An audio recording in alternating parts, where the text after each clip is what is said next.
Hello and welcome to online Edafo study website for learning. दोस्तों स्वागत है आप सभी का online Edafo study YouTube channel पर। इस वीडियो में हम बात करें एक बड़ी और लेटेस्ट अपडेट के बारे में जो कि संबंधित है यूपी टीजीटी बीजीटी एग्जाम कार्यक्रम को लेकर। यूपी टीजीटी बीजीटी एग्जाम कार्यक्रम के साथ साथ अगर बात की जाए टीजीटी बीजीटी परीक्षा को लेकर सब्जेक्ट वाइज परीक्षा तिथि के बारे में, एग्जाम सिटी डाउनलोड को लेकर, इसके साथ ही हम बात करेंगे परीक्षा केंद्रों पर ही स्कैन होगी ओएमआर। शिक्षा सेवा चयन आयोग के माध्यम से टीजीटी परीक्षा में बदलाव को लेकर जानकारी आप सभी के लिए जारी कर दी गई है। 4 से 5 ऐसी जानकारियां हैं जो इस वीडियो में हम एक एक करके कवर करेंगे। चैनल को सब्सक्राइब करके बेल आइकन को दबा लेना, वीडियो को लाइक कर देना, जिससे कि आपको रियल ऑथेंटिक जानकारियों की notification online Edafo study YouTube channel के माध्यम से मिलती रहे।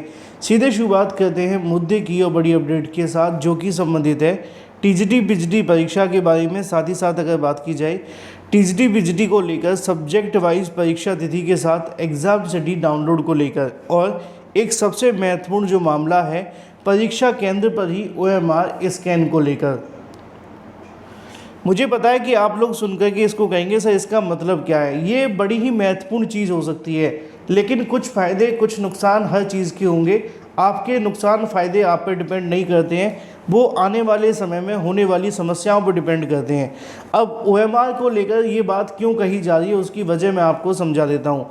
असल में आपने देखा होगा कई बार ऐसी ओएमआर देखी जाती हैं जहाँ पर अभ्यर्थी अपनी ओएमआर को खाली छोड़ करके आ जाते हैं, और खाली छोड़ी गई ओएमआर में ये दिक्कत आती है, बाद में दावा किया जाता है या ये अफवाह भी रहती है। इस प्रकार की चीज़ें सच में भी हो जाती हैं। मैं दोनों तरह की बातें आपके सामने रख रहा हूँ क्योंकि कई बार ऐसी चीज़ें हुई हैं जिसमें ये सामने आया है कि कुछ लोगों ने अपनी ओएमआर खाली छोड़ी हैं और बाद में वो ओएमआर भर गई हैं। अब ये अफवाह है, सच है, कितना है, कैसा है, वो आप अपने स्तर से पता कर लेना। मैंने आपको दोनों बातों को समझाया है।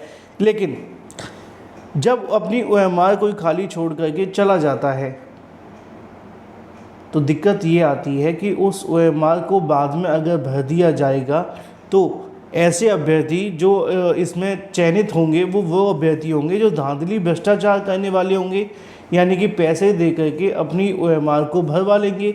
इसी बात की वजह से अब शिक्षा सेवा चयन आयोग ने डिसाइड किया है कि हम ओएमआर को परीक्षा केंद्र पर ही स्कैन कर लेंगे, जिससे कि कोई धांधली भ्रष्टाचार ना हो। लेकिन इसके साथ एक छोटी सी जानकारी भी है जीआईसी प्रवक्ता और यूपी टीईटी को लेकर। अगर आप जीआईसी प्रवक्ता की तैयारी करें या फिर यूपी टीईटी की, तो आप सभी के लिए स्पेशल कैश कोर्स अवेलेबल है।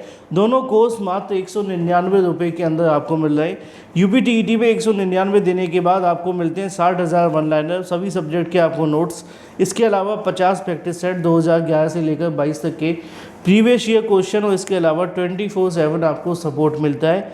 7719676659 पे व्हाट्सएप करेंगे, पेमेंट करेंगे तो आप इसे परचेस भी कर सकते हैं। लेकिन इसी के साथ एक और जानकारी मैं आपको बता दूं जो है आपके लिए जीआईसी प्रवक्ता के लिए। यहाँ पर भी आपको 199 देकर के आपको 45,000 वन लाइनर, 55 प्रैक्टिस सेट, सभी इंपॉर्टेंट नोट्स, 6 मंथ का करंट अफेयर और 5,000 एक्सपेक्टेड क्वेश्चन मिलते हैं। 7986240141 पे व्हाट्सएप करके आप इसे परचेस कर सकते हैं। चलिए अब हम वापस आ जाते हैं अपने मुद्दे की तरफ जो कि आप सभी के लिए था टीजीटी बीजीटी परीक्षा के बारे में। अब मैंने आपको स्टार्टिंग में बताया कि ओएमआर में एक समस्या रहती है जहाँ पर ओएमआर जहाँ स्कैनिंग होती है तो उससे पहले अगर खाली ओएमआर पहुंच जाती है तो बीच में थोड़ा समय होता है ओएमआर स्कैन को लेकर, तो धांधली भ्रष्टाचार जैसी चीज़ें देखने के लिए मिलती हैं। अब इससे बचने के लिए यहाँ पर आप सभी के लिए एक नई जानकारी देखने के लिए मिलती है कि पहली बार परीक्षा केंद्र पर ही स्कैन होंगी ओएमआर। चयन आयोग प्रयागराज मंडल मुख्यालय के 5 परीक्षा केंद्रों पर आजमाएगा पायलट प्रोजेक्ट और उसका डाटा सुरक्षित कर लिया जाएगा। इससे बेनिफिट क्या होगा उसमें आपको लिखा हुआ है, ये अभी असिस्टेंट प्रोफेसर भर्ती में लागू किया जाएगा। प्रदेश के अशासकीय सहायता प्राप्त महाविद्यालयों में विज्ञापन संख्या 51 के तहत असिस्टेंट प्रोफेसर की 910 पदों पर परीक्षा 18 और 19 यानी कि आज और कल हो रही है। ऐसे में 4 पालियों में होने वाली परीक्षा को पायलट प्रोजेक्ट के तहत प्रयागराज मंडल की 5 परीक्षा केंद्रों पर मेरी यानी कि बान मेरी गर्ल्स इंटर कॉलेज और इसके अलावा सेवा समिति इंटर कॉलेज और रामबाग कर्नल इंटर कॉलेज, इसके अलावा अग्रसेन इंटर कॉलेज, लुकरगंज और प्रयागराज महिला विद्यापीठ कॉलेज पर भी प्रतिपाली परीक्षा पूरी होने के तत्काल बाद परीक्षार्थियों की OMR उनके परीक्षा कक्ष के अंदर ही कहीं न कहीं अभ्यर्थियों की उपस्थिति में ही स्कैन की जाएगी। स्कैन के बाद डाटा को सुरक्षित कर लिया जाएगा और तत्काल कहीं न कहीं सुरक्षित करते हुए आयोग इसे सुरक्षित डाटा के आधार पर OMR की आवश्यकता बढ़ने पर मिलान भी किया जाएगा। यह प्रक्रिया सफल होने पर आयोग की ओर से होने वाली आगामी सभी परीक्षाओं में इसे लागू किया जाएगा। अभ्यर्थियों को आश्वस्त किया गया है कि यह जो प्रक्रिया रहने वाली है वो पूरे तरीके से सुरक्षित रहेगी। देखना ये दिलचस्प होगा कि इससे कितना बेनिफिट मिलता है। देखो, वैसे मेरे हिसाब से अगर आप पूछना चाहें तो ये बदलाव बुरा नहीं है, ये बदलाव बहुत अच्छा है और बहुत महत्वपूर्ण है, क्योंकि अगर ऐसा होता है तो आने वाले समय के अंदर निश्चित तौर पे चीज़ें बदलेंगी और जो भर्तियों में धांधली, भ्रष्टाचार जैसी चीज़ें हैं उनमें थोड़ी गिरावट आ सकती है, लेकिन 100% चीज़ें लाने के लिए तो बदलाव निरंतर जारी रहेंगे। अब ये तो बात होगी भाई इसको लेकर स्कैनिंग के बारे में, आप इसके कैसे समझते हैं कमेंट करके बताएं। हम बात कर लेते हैं TGT PGT को लेकर एग्ज़ाम के बारे में। अगर आप मेरे रेगुलर वीडियोस देख रहे हैं तो मैंने आपको बताया था कि 9-10 मई को PGT की परीक्षा होने वाली है, यानी कि सब्जेक्ट वाइज एग्ज़ाम को लेकर बहुत सारे अभ्यर्थी मुझे व्हाट्सएप पे मैसेज करते रहते हैं, सर बताइए सब्जेक्ट वाइज एग्ज़ाम कब तक देखने के लिए मिलेंगे, इस एग्ज़ाम का कब होने वाला है, इस सब्जेक्ट का कब होने वाला है। तो मैं आपको बता दूं कि आप थोड़ा इंतज़ार कर लीजिए।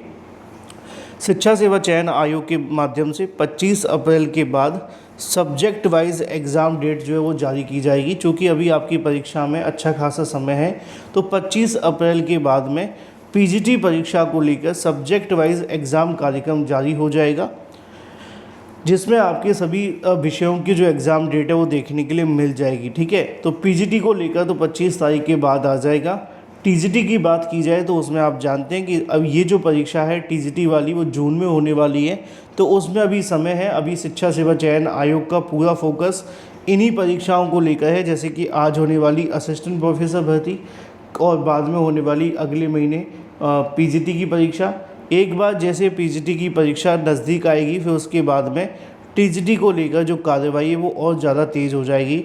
अब देखना ये दिलचस्प होगा कि 2 परीक्षाएं किस तरीके से आयोजित की जाएंगी, क्योंकि अभी तक शिक्षा सेवा चयन आयोग की बड़ी गुत्थी रही है कि बार बार परीक्षा की तारीखें तो आई हैं, लेकिन परीक्षा समय पर न हो पाने की वजह से, बार बार स्थगित होने की वजह से अभ्यर्थियों को निश्चित तौर पर बड़ा ही नुकसान देखने के लिए मिला है। जो भी सही सटीक ऑथेंटिक जानकारी होगी सबसे पहले आपको मिलती रहेगी। चैनल को सब्सक्राइब करके बेल आइकन को दबा लें, वीडियो को लाइक कर दें। Thank you for watching this video.